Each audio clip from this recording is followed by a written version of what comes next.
Hi, my name is Victoria Manganiello. I'm presenting Soft Portal Natural Synthetic at Brookfield Place in New York. I have 4 pieces that I call woven paintings, and they are created using hand-spun yarn, hand-mixed dyes, and construction that I make on my weaving loom.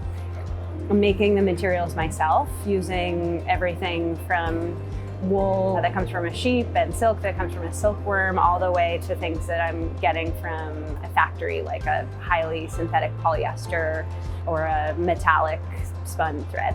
I like using a blend of natural and synthetic materials because I find it allows us to explore what makes something natural and what makes something synthetic.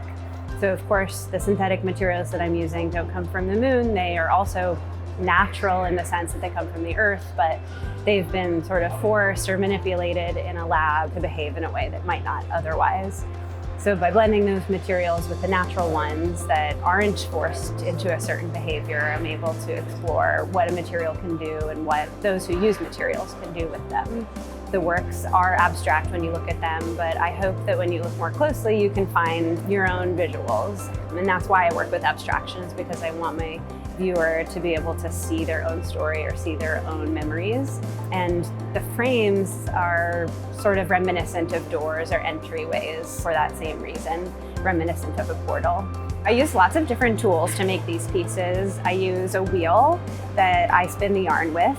I use pots and hot plates to make all of the dyes, and I follow chemistry practices to make the colors so that the pigments are bonded permanently to the fibers. And then I also use a weaving loom to construct the pieces.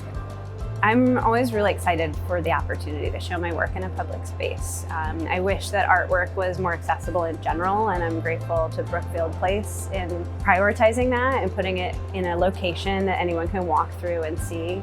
And I'm excited that Brookfield Place is interested in supporting me as an artist more holistically, not only in showing my work, but supporting me in making it. My hope would be that any visitor would come in and see the work, be intrigued by the textures and the colors, and then spend a minute with the piece and have the opportunity to engage with their own memory or even a dialogue with their neighbor about something that's relevant. The world can feel so ugly, and to offer a bit of beauty as a form of inspiration is totally my goal in making abstract pieces.